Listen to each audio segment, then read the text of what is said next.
Now hear the word of the Lord from Deuteronomy 6, 4 through 5. Listen, O Israel, the Lord is our God, the Lord alone.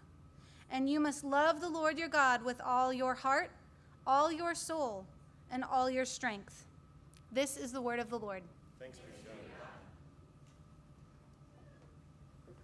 You may be seated. Well, good morning, Sojourn. Peace be with you.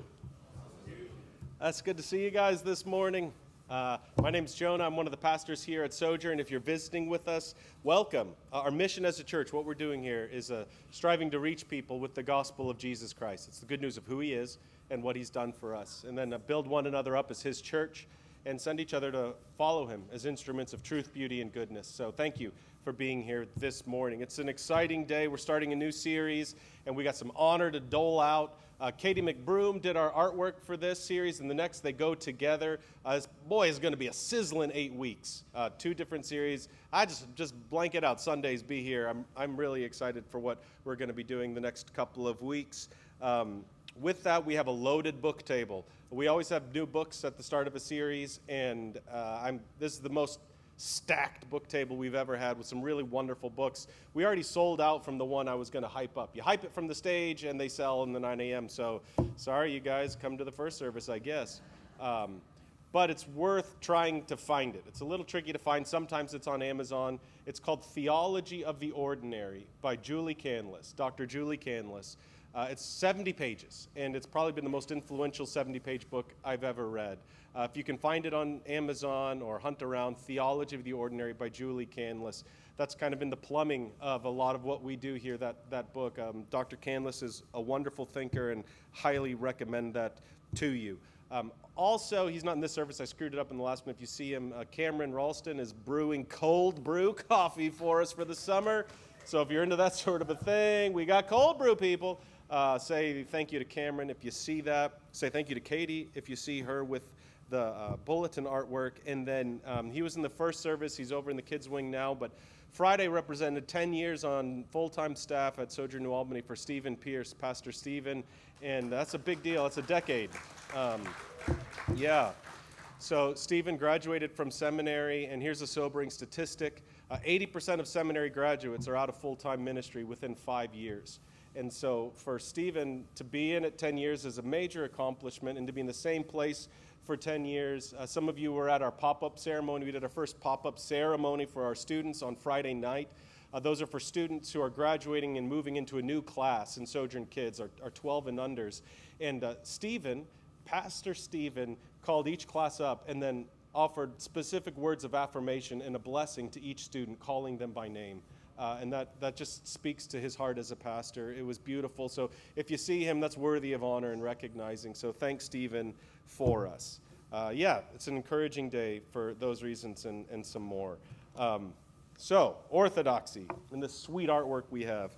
Why are we doing this, and what is this? So crowd participation time. Has anybody, just be honest now, it's safe space, anybody been worried that we're becoming a Catholic church in the last 6 months? Nobody? Well, I've had that question asked to me more than once and more than twice. Are we Catholic now? And if you're worried about that, one thing I will tell you is there's some very significant things that would need to change for me to become a Catholic priest. One of the biggest is my wife. She doesn't need to change, but the nature of our relationship would need to change. Let the reader understand. So we are not becoming Catholic, but we are in a couple of minutes, we're going to recite the Nicene Creed together. We say the Lord's Prayer after every sermon together. The pulpit is now conspicuously off to the side, and we have this table built by Sage Williams now in the middle of the table, or in the middle of the stage. What's happening here? And we want to take some time and talk about what does it mean that we are a creedal church? And what does this word orthodoxy mean? And after these weeks, we've got a series coming up after this called Mosaic, how to study the scriptures with wisdom, where we're going to talk about what is the Bible, what is it, and then how are we to interact with it, how do we read it, and these 2 series go together. And I had a living parable, as it were, this happened to me a lot recently, that goes really well with why we're talking about this. A couple of weeks ago, my wife and I, with our youngest, our 4-year-old, the 3 of us were in a car, driving to Louisville. And you know when you're on Brown Station Way and you get to that moment of decision where I'm going to go to the left and pay the toll, or I'm going to do the Christian thing and go to the right and skip the toll on the 2nd Street Bridge. You know that part? Which lane am I going to choose in? So because we're Christians, we're in the second lane going to the right to avoid the toll. And I see in my mirror a roughly 2003 white Honda Civic driving very fast. And as he comes by me, I say, that dude is flying down the road. I like instructing other people how to drive when I'm driving. I communicate with the other drivers. And so I say, without even thinking, almost instinctual, this dude is flying down the road. And my 4-year-old immediately, without thinking, says, wow, Daddy, how is he flying in a car? And I did that. I chuckled, right? Did my son understand what I said? In a sense, yes, right? He understood the English words strung together in a sentence. Did he understand what I meant? No, right? And so what do you do? It's not a big deal. He's 4. It's kind of cute. And so I said, well, when you say a car is flying down the road, it just means he's driving really fast. It's an idiom. It's a figure of speech. And on we go. It's not like a big deal, or it's not like an intense situation, but try to imagine what would happen if I hadn't corrected him. Is he going to become like a middle schooler or a high school student that thinks white 2003 Honda Civics can actually fly? And then he says about that to a friend, and then they make fun of him and tease him, and oh no, you know. With children, we instruct them and teach them. I explained to Salem what had happened. If I hadn't explained that to him, there would have been a seed of confusion there. He doesn't understand what cars actually do. Again, it's a simple example. It's kind of a silly example. What happens if confusion grows? You know this if you've ever been in a relationship with another human and had miscommunication. Confusion breeds chaos, uncertainty, anxiety. What happens if we let chaos roll unresolved? Chaos always results in some form of carnage, destruction, damage. Carnage in relationships, carnage in our internal worlds. Have you ever noticed when you feel chaotic and anxious how the quality of your decisions rapidly decreases? It's kind of cute when your children say something that's incorrect or goofy. As a parent, have you ever told people to stop correcting your kid, the ridiculous things they say? Again, Salem, I'll talk about him. He's not here. He's 4 again. He used to call the color orange origin, and we never corrected him on that. Why? Because it's really cute when he says, I want my origin cup. And now he calls it his orange cup, and that's sad. We kind of wish he could go back. My son doesn't know how to say without. He says for out, and he can't sleep. And I don't know if this is true. This is what he says. He says he can't sleep for out an adult. And so he'll come into the bed, you know, with a stuffed animal at midnight and say, but Daddy, I can't sleep for out an adult. And we don't say, it's without, not for out. But at some point, he has to learn that for out doesn't really mean anything.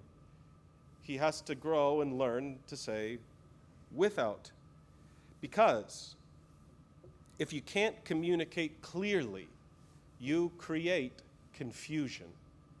And if confusion remains unresolved or unclarified, it creates chaos and carnage. We need the clarity of instruction, and this always begins with the basics. Imagine, do you know children don't know English when they're born? You've seen that if you've been around babies. We just had a baby dedication service. These babies don't know how to speak English. So imagine if I take a 2-year-old girl who doesn't speak English, and I hand her the complete works of Shakespeare. The complete works of Shakespeare contain everything that you need to know about the English language. It can teach you about poetry, it can teach you about songs and history and narrative and how to structure dialogues. It has all you need to know about English grammar. Were the complete works of Shakespeare written to teach you how to speak English? No. And so if you saw me hand a 2-year-old the complete works of Shakespeare and say, learn English, you would say, you are out of your mind, man. There's no way that works. One, the little child needs adults around her that can speak English. They learn through absorbing it. And then they need some basic rules to understand English grammar and language. So men and women, over the centuries in the English-speaking world, we've created rules and rhymes to help children master the basics. And these rules and rhymes are enduring. I will show you now, because you all remember something you learned years and years and years ago, and probably haven't been told in a long, long time, but it's stuck with you. So repeat this with me as soon as you know what I'm saying. I before E, except after C, and sometimes Y, right? So you learned that as a kid. I'm going to get there. Hang on. I got English people over there. You learn that rule early on to understand how to write and how to spell. As you get older, you learn things like, does I always come before E except after C? And what was that word? Sometimes Y. Which time? Sometimes. Is it always true in every scenario? Does the rule always apply? No. Usually somewhere like, I don't know, 6th, 7th, 8th grade, you find out that you've been tricked because the rules don't apply when you get more complicated. And then you learn that this simple rule and rhyme helped you get started, and it contains the tools that you need to master English further down the road. In my time in this office, the office of being a pastor, and in this area in particular, I've often heard a phrase that goes something like this: all I need is the Bible. When I talk to folks, and it's primarily Christians that I speak to as a pastor, the image that I hear of what we think of as a mature Christian is a man or a woman alone in a dimly lit room with a very thick Bible studying the scriptures. Have you ever heard of the quiet time before? We've heard that, right? That's not just like me and my youth group upbringing. What do you do with the quiet time? You go somewhere quiet and you get alone with the scriptures and you read the Bible. And the more you're alone, the more you have a quiet time, the more quiet times you stack in a row, the better you are at being a Christian, the more Christian that you are. We essentially have cultivated a generation where at baptism, right, you become a Christian, and then we hand you this book, which I love dearly, and we say, this has all you need to know about the language of God. This has everything you need to know about God. Go read it all by yourself. Good luck.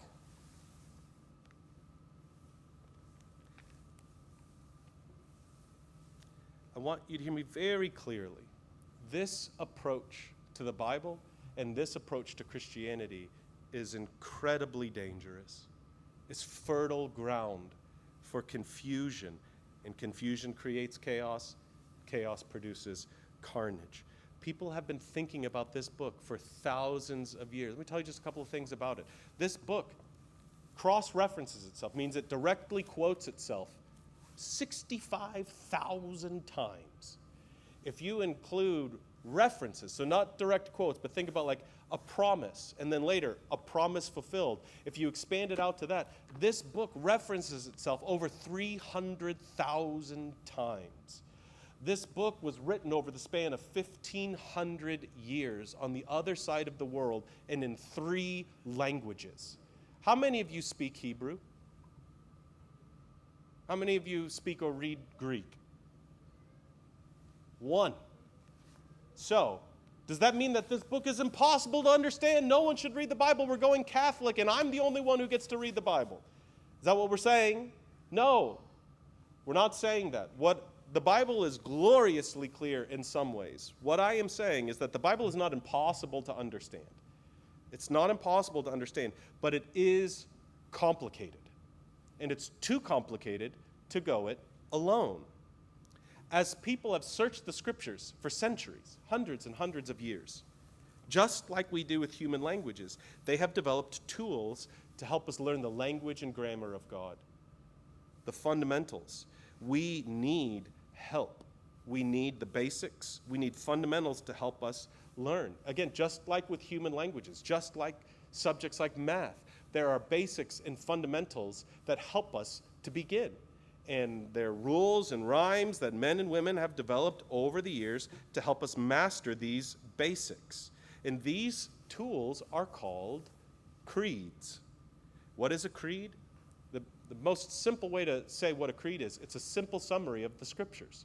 It's a simple summary of what we believe. They're intended to be easy to memorize, I before E, except after C, and sometimes Y. You'll notice creeds tend to be pretty short. Every week for the next 4 weeks, we're going to look at a different creed from the Bible. Creeds aren't this thing that we just made up and said, like, this seems like a good idea to learn. They're actually in the scriptures. God has given them to us. And we're going to look at these creeds through the Old Testament and the New Testament over the next 4 weeks. We're about to hear the very first creed of the Bible. And if you wanted to, you could memorize it in 5 minutes. And it contains all we really need to know about Old Testament theology. They're simple summaries of our belief, intended to be easy to memorize, offering us clear boundaries for what we believe. They bring clarity to our confusion. They help us explore the scriptures with confidence. And again, we learned how to write creeds by studying the scriptures. They provide us, the creeds in the New Testament and the Old Testament, provide us a window into what were people believing and what were they saying before this thing was written down, be it in scrolls or what this fancy new technology we would call a codex, or you might call it a book. It wasn't always this way. And so it shows us what were people believing, what were they sharing, what were they understanding about life with God. And they begin with the first creed in the Bible, from Deuteronomy chapter 6, verses 4 through 5. Listen, O Israel, the Lord is our God, the Lord alone. And you must love the Lord your God with all your heart, all your soul, and all your strength. Little Old Testament trivia. Anyone know what comes before this in Deuteronomy chapter 5? What's the revealed wisdom we get in Deuteronomy chapter 5? Anybody remember? Bam! 10 Commandments. Ben Stocksdale. He's a deacon, ladies and gentlemen. He's a deacon. The deacons win. Way to go, buddy. The 10 Commandments. The 10 Commandments, I don't know if you've ever thought about it like this. The 10 Commandments are guardrails for relationship with God and relationship with one another. They're rooted in the very nature of God. I don't think anybody in here has ever lived as a slave, let alone as a multi-generational slave. But imagine, so the 10 Commandments come to a people who have just been saved out of slavery, and they have no idea what to do with themselves. You don't need to really concern yourself with how to relate or how to make decisions when everything you've done has been driven by the whip of a slave master. And so God gives instructions for how you are to live as a freed people. So we get the 10 Commandments, guardrails for how we're to relate to God and one another. And just after that, a few verses later here in Deuteronomy chapter 6, we get a summary of the entire covenant handed to us in Deuteronomy chapter 5. In just 16 words, we're given the essence of who God is, what he's up to, and how we are to relate to him. In the Hebrew tradition, they call this creed the Shema. And where does that name come from? In Hebrew, the first word that's said of this creed is Shema. It means to hear. It means to listen. And it's not an invitation either. This isn't a come near, I want to tell you something. It's a command. And it's special phrasing happening here in Hebrew. Again, we don't speak Hebrew or read Hebrew. In a covenant context, or when you read covenant in the Bible, think relationship. When this language is being used in the context of relationship, it means to obey. So parents, have you ever said to your child, listen and obey? You don't just want your kid to listen to you, right? Listen to what I'm saying and live in light of it. This is a command to hear something, to believe something, and then live in light of it. Obey, Israel. The Lord is alone. The Lord is one. There's no one like him. In this simple, memorable statement, it's the first creed in the Bible, and it's a summary of the first 4 of the 10 Commandments. So what do creeds do? They offer you something simple and memorable where you can grow out of that and learn more. So what does it mean to love the Lord your God with everything that you have? It means don't worship any other gods. Why? Because our God is one. He's alone. There is no one like him. It means don't make idols of other gods to worship him. Why? Because our God is only one. There is only one God. Don't use God's name recklessly or carelessly. He's holy. He's not like anyone else. Listen and obey. The Lord your God is one. We have this simple creed. And from that, the entire theology of the Old Testament emerges. How we are to relate to God and how we are to relate to one another. It's the first creed in the Bible. And do you notice who it's addressed to? It doesn't say, in your quiet time, remember all by yourself that the Lord is one. It says, hear, O Israel. An entire nation is being addressed, a group of people. It was not a prayer to memorize and repeat alone. It was a corporate confession of what we believe and confess together, of what we are trying to live together.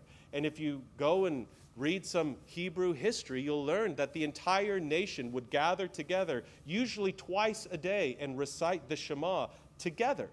They would stop their days and say, all right, everybody, hands up. Hear, O Israel, the Lord your God is one. There is no one like him. And you must love the Lord your God with all your heart and with all your strength and with all your mind. Okay, back to work. They would say this twice a day, all together as a people. This one line sets the tone for how we relate to God. And then there's a second that is like it. You have to love the Lord your God with everything you have. This one line, again, 16 words, is the heart of the entire Old Testament. All Old Testament theology emerges from the Shema. Does it say everything that the Old Testament says? No. Does it contain everything that the Old Testament says? Absolutely.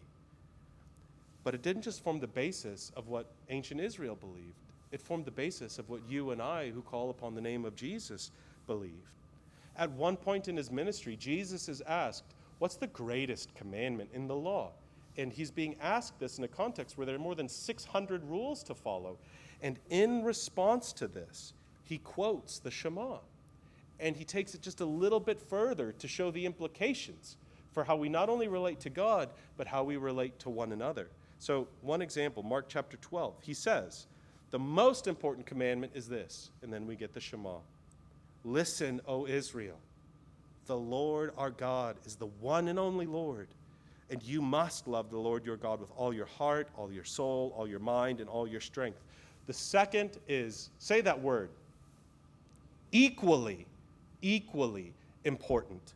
Love your neighbor as yourself. No commandment is greater than these. And perhaps the natural question after this is, what does it mean to love your neighbor? Think again. What is the Shema a summary of? It's the 10 Commandments. Jesus fills out the gaps with commandments 5 through 10 here. What does it mean to love the Lord? What does it mean to love your neighbor as yourself? It means honor your mother and your father. It means don't murder people or steal from them. It means don't lie about other people. It means don't be jealous and wish you had what someone else had. Do you see what I'm saying here? These creeds contain the entirety of the Bible's theology. The entire New Testament ethic of Jesus' teaching and how we are to live emerges from this original creed in the Scriptures, the Shema. The life of faith, I'm really hoping for an amen here, okay? I'm priming the pump. The life of faith can be overwhelming and confusing. Amen? Amen. We need guides to help us with the basics. So what did God do? And we're going to get into this more next week. But for the first few thousand years, he was dealing with people who most of them couldn't read, or books didn't exist. They certainly didn't have podcasts and YouTube videos and study Bibles. So what does he do? He gives us creeds. Our ancestors recited it daily because within it, everything we could grow to learn was contained. They were the foundation of the house. They were a seed of faith from which we could grow into great oaks of righteousness. This simple creed tells us where to begin. There is one God. He made us for relationships with him and with others. And then it teaches us how to relate to God and how to relate to others. So another way to think about what is a creed, it is a guardrail for thriving relationships. And what do guardrails do? They keep us from going off the road into dangerous places. Someone went before us who knows the road and says, if you want to get from here to St. Louis, There's a ditch over here on I-64, and if you go down that, there's a good chance you're going to die, which is, we would like to avoid that. And what's more, you really want to get somewhere called St. Louis. So we're going to put a guardrail here as a way of telling you it's too dangerous to go that way. So if you follow the guardrail, you will stay on the road. This is the essence of our title for the series, orthodoxy. That's like a big old word. What does it mean to be orthodox? It just simply means to agree with God on the guardrails. What are the guardrails that he has put up? Do we agree with them in order to be right? When you're on the road and you see a guardrail and you say, I'm not going to drive through that guardrail because I want to be right. You say, I'm not going to drive through that guardrail because I want to be alive and I want to get to St. Louis. We agree with God's guardrails to get to where we want to be. Do we agree with the guardrails in order for God to love us? That misses the whole point entirely. Did Israel have to obey the 10 Commandments so that they could be saved from slavery in Egypt? No. He gives it to them after he's already saved them. Because I love you, I'm going to teach you how to live. You parents, do you give your children rules so that they may stay in your family? You know? No, why do you tell your kid to go to bed at 7:30 at night? Because if you're tired, you make terrible decisions, and then you're cranky and you're fussy the whole next day. I want you to eat vegetables every meal because I hate you, and I hope you grow to loathe food. I love you, and I know what's best for you, so I'm going to put guardrails up to help you become who you could become. We agree with God's guardrails as a way of recognizing we are loved already.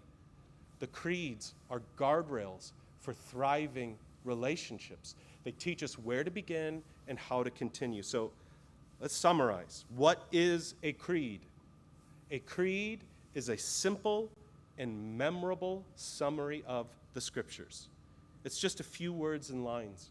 If you really wanted to, you guys could go sit in the lobby afterwards and everybody memorize the Shema. I mean, that will take 2 to 5 minutes. It's not much. It's basic in that a creed is foundational. Everything we believe is built off of it, and it's memorable. It sticks with us as something that we can refer to, I before E, except after C, that guides you in how you live from there out. And again, it's a summary. It contains incredible depth. Just like a fence encloses a huge yard.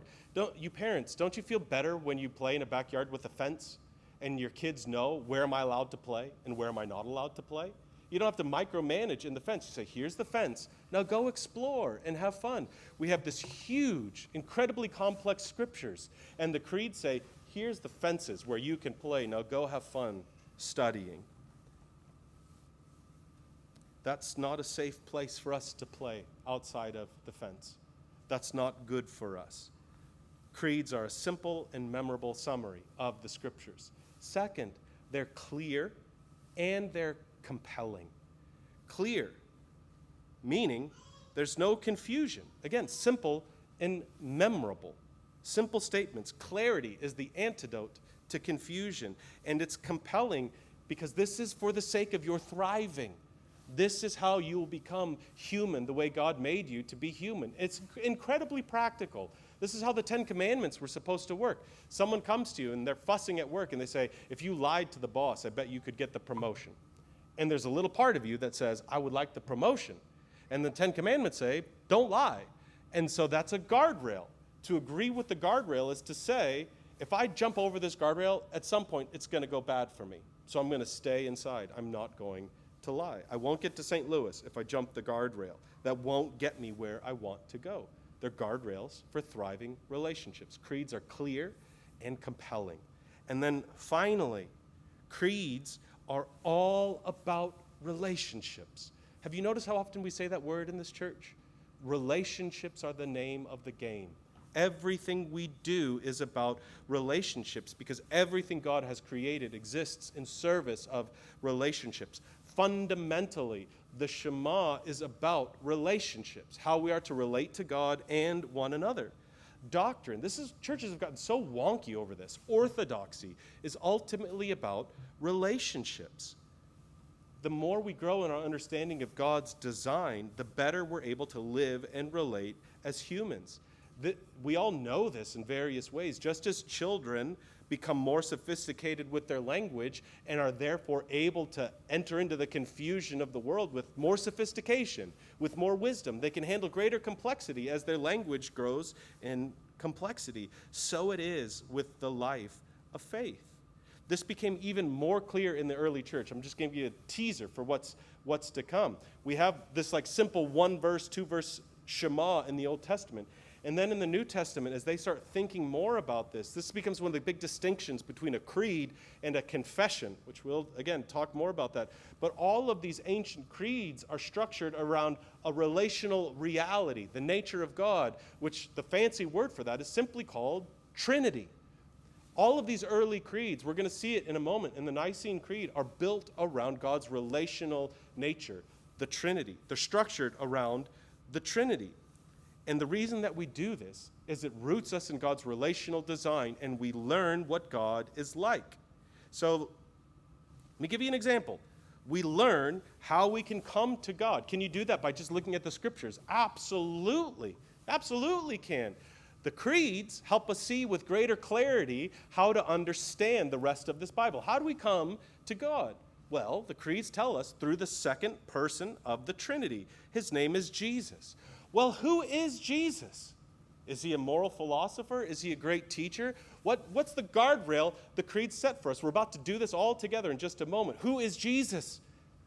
Woo, I got caught up. God from God. Light from light. True God from true God. There is no ambiguity there. Who is Jesus, the second person of the Trinity? God himself come near. He was born of the Virgin Mary. Having those two lines together, do you see how staggering that is? True God from true God condescended himself to be born of a virgin. And why would he do this? It says he suffered under Pontius Pilate. Why would God from God, light from light, true God from true God, allow himself to be born of a teenager and suffer under Pontius Pilate? The creed tells us, for our sake, he was crucified. For our sake, for us, and for our salvation. He was born of the Virgin Mary and suffered under Pontius Pilate, and for our sake, he was crucified. And early on, people were saying things like he wasn't really crucified. He was like ghost Jesus. He didn't really go through this. And what did the ancient church fathers and mothers say? No. For our sake, he was crucified. He died, and he was buried. God from God was human from human for our sake. And then, on the third day, lest you think he's a good moral teacher and a good example to follow, the creeds tell us he rose again. No other religion can claim anything like this.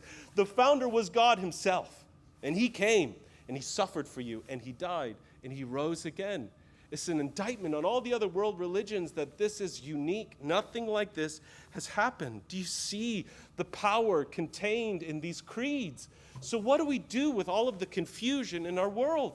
Week after week, we come, and we don't have a quiet time together. We're trying to have like a loud participatory group gathering where together we confess these truths so that deeper and deeper they may sink into our bones, that we may live them. It will change the way we relate to God, and it'll change the way we relate to another. They're guardrails for thriving relationships. Maybe you've wondered, are we just doing this to reach out to the hip millennial crowd? Yeah, we're doing a 2,000-year-old tradition to be contemporary and cool. We don't recite creeds to be cool.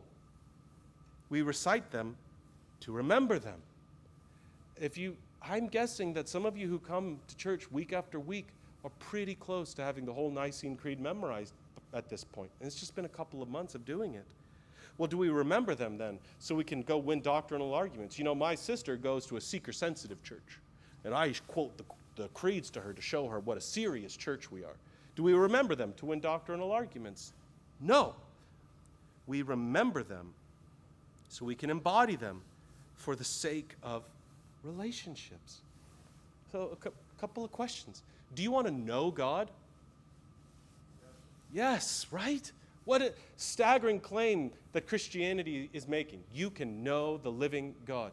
If you want to know God, you must know what he is like. Try being in any relationship where you just make up what the other person is like. Relationships don't work that way. If you want to know God, you have to know what he's like. Do you want healthier relationships? Yes. Then you have to learn how he designed them to work. Perhaps some of you are intelligent enough to just take a Bible and go by yourself and figure it all out. Like maybe that will work for some people, but I am telling you, that is so dangerous. That road, that leaping of the guardrail is so dangerous. That's not how God instructed us to learn what he's like. So just like children, how do we learn what God is like? Well, we listen from those who are older, those who speak the language that we long to speak. And we learn by embracing the fundamentals, the basics. We accept, we receive, we agree with the guardrails. Memorable rules and rhymes, creeds. Why do we talk about the creeds? Because they are guardrails for thriving relationships. They teach us all that we need to grow into great oaks of righteousness, that which God promised we would become. The creeds are guardrails for thriving relationships. Oh, I hope you come back the next couple of weeks. I'm so excited for what's coming as we study more. Again, creeds are guardrails for thriving relationships. If you're willing and able, please stand with me and we'll pray.